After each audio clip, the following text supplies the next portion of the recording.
Hello， 大家好，我是 Janet， 欢迎来到我的频道。今天这支视频呢是关于爱马仕 Birkin 包包的。那我今年终于入手了我的第一个爱马仕 Birkin 包。那之前虽然一直在买包，但是对于像 Birkin、Kelly、Constance 这种包包界的顶流，一直是没有太动心思。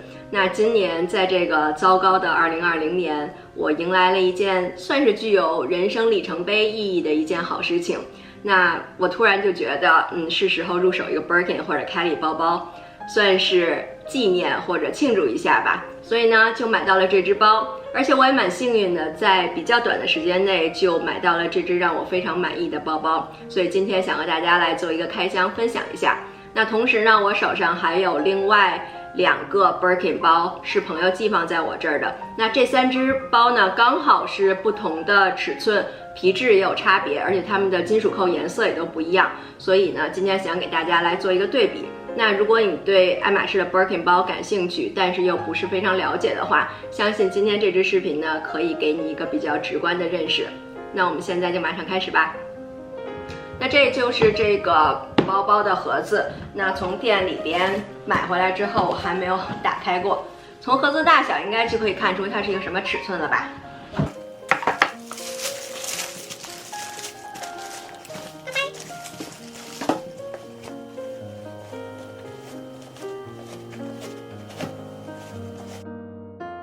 那就是这一只了，这个是爱马仕 Birkin，黑色 Togo 皮25的一个 size， 小巧可爱的一只。打开是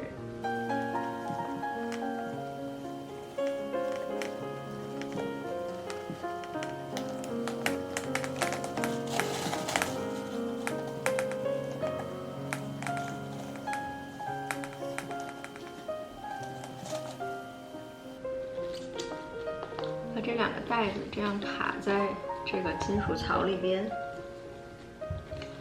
那把它打开之后就是这样子的。那平时呢，大家也都是会这样拿着它，就不用扣上了，这样就比较方便拿东西，而且也比较随意一点。然后里边呢是有一些填充，然后里边还应该是有一个小锁，里边有一个小锁，然后还有一把钥匙。这个是怎样？这样穿过来，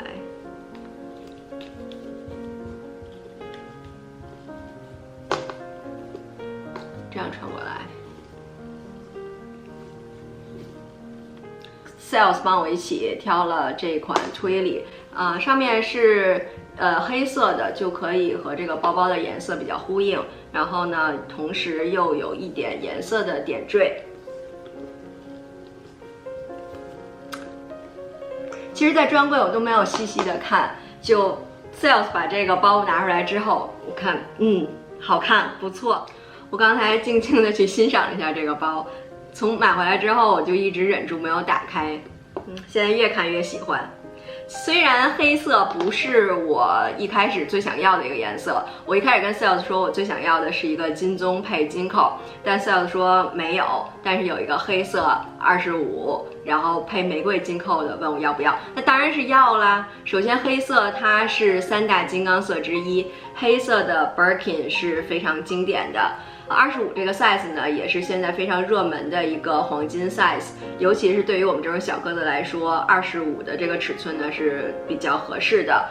最重要的是，这个玫瑰金扣是非常非常少见的。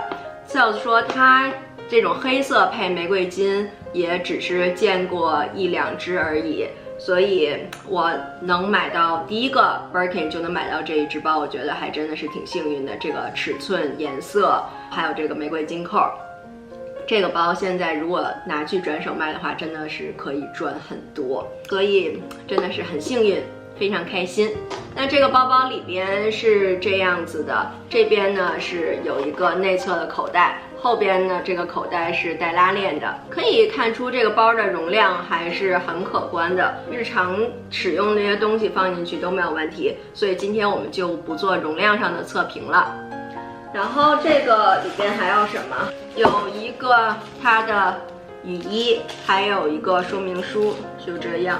哦，还有现在的这个爱马仕包上面的这个刻字，我刚才看了一下，我这只就是 Birkin， 它现在的刻字呢大概是在这个位置，然后这个是 Y 字开头的，所以应该是今年2020年生产的一只包。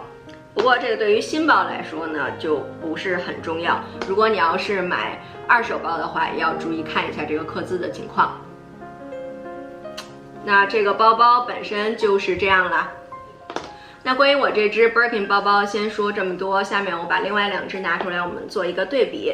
首先是这一只呢是 Birkin 30的 size， 然后它的颜色呢是大象灰 Eto， 皮质呢是 Epsom， 它配的是银扣。还有一只是这一只是 Birkin 35的 size， 同样是 Togo 皮，然后配的是金扣。那下面呢，我们就从皮质、尺寸的上身效果，还有重量，还有这个金属扣5金的颜色的对比，来给大家做一个深入的一个比较。我们先来说皮质，那爱马仕的皮具里边最常见的呢就是 Togo 和 Epsom 皮。像这2只选用的都是 Togo 皮。那 Togo 皮呢是爱马仕家很常见也是很经典的一个皮质，它选用的是成年公牛皮，而且是颈部的那块皮。那从这一只比较大的包可以看出来，它这儿会有一些纵向的纹路，就是牛的颈纹。那我这只可能是因为包身的面积比较小，所以算是比较的平滑。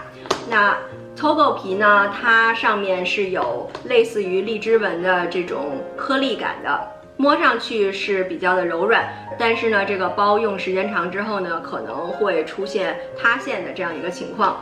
那如果你喜欢比较硬挺一点的包呢，那就应该选择 Epsom 皮。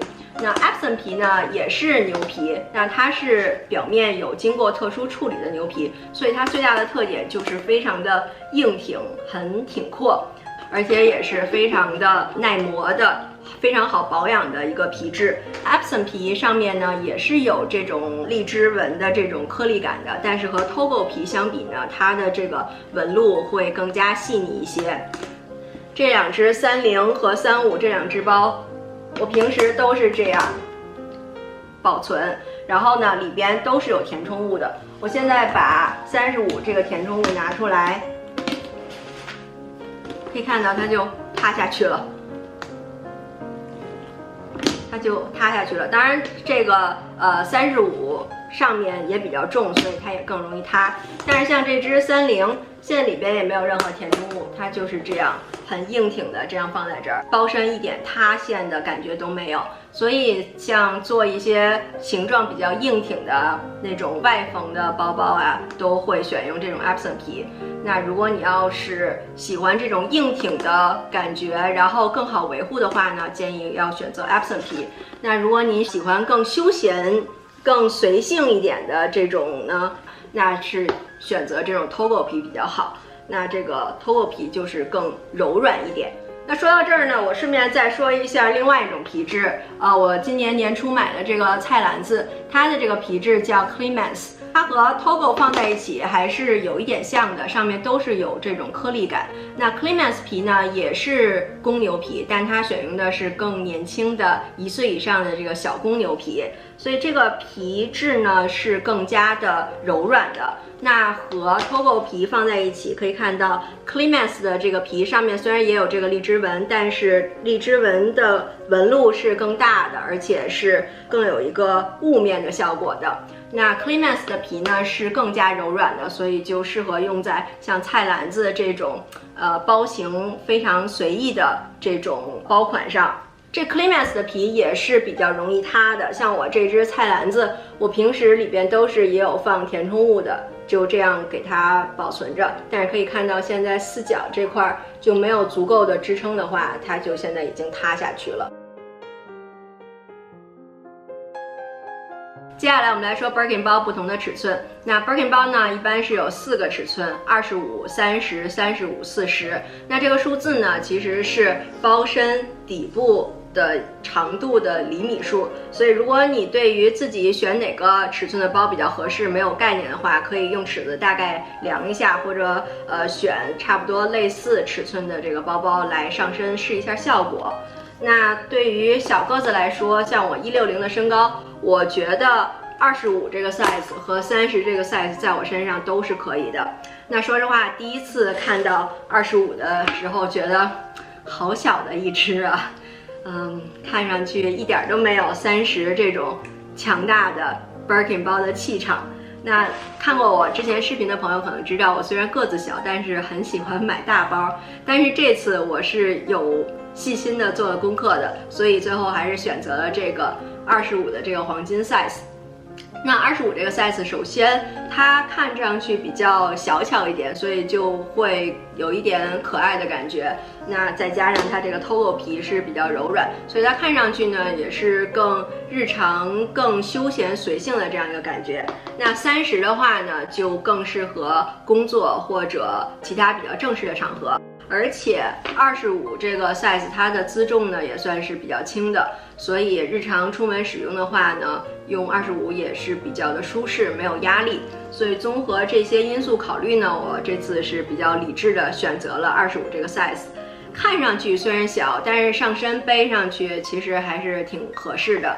那它还有一点美中不足呢，是它手柄这块是很细的，所以呢冬天衣服稍微穿的多一点，就没有办法给它挎在胳膊肘这儿，只能是手腕伸进来，所以就只能是手拎着。但是像对于30来说，它的这个手柄的这个空间就非常的充裕，像这样拿胳膊肘挎着在这儿呢更舒适一些。所以这是关于这个 size 的选择。那对于160的小个子来说，就没有必要考虑30再往上的，包括35这样的大的 size 了。那这个 size 真的是挺大的，即便是你觉得可以作为出门旅行时候用的大包，也真的是不合适，因为它自重真的是挺重的。所以这就是 Birkin 包包尺寸的选择。总结来说，就是日常休闲选25，想要气场强大，工作正式场合选30。我们来看一下这几只包的重量吧。首先是这一只 Birkin Togo 皮的25，它的重量是685克，所以1斤多一点。日常使用的话还是很轻便、很舒适的。那接下来是 Epsom 皮的30，可以看到它的重量是912.3克，就是不到2斤的样子。那这个30这一只并没有比25那一只要重太多，因为 Epsom 皮本身是比较轻的，所以如果是同样尺寸的包包， Epsom 皮会比 Togo 皮要轻一些。那和35这只包来做对比就很明显了。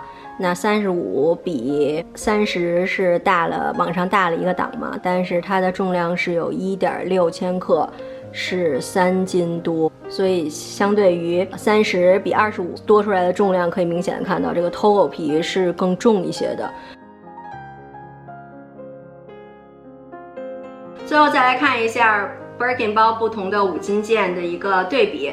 那5金方面呢，就是有金扣、银扣，还有这个玫瑰金扣。那不同的这个5金件的颜色呢，会给这个包包带来不同的感觉。像对于这个金扣来讲，它看上去呢就是比较的贵气，但同时可能会偏成熟一点。那银扣与之相对比呢，就会显得更加休闲、更加年轻一点。那玫瑰金呢是介于两者之间，我认为首先这个跟金扣相比，玫瑰金会显得更年轻一些。那和银扣相比呢，玫瑰金又会更加温柔一些。当然这个金扣还是银扣的选择，还是要看和包包颜色的搭配，还有就是你个人的喜好的问题。在这儿就给大家看一下不同的这个5金件的颜色的一个效果。以上就是今天这支视频的全部内容。那因为时间关系呢，今天这支视频就先仅对3个 Birkin 包做一个对比测评，希望对你有所帮助。如果你喜欢这支视频，欢迎给我点个赞。那在下一期视频里呢，我会详细的分享我都配了哪些货，还有配货比例，以及我购买的一些经验。那欢迎你关注我的频道，这样就不会错过以后的更新了。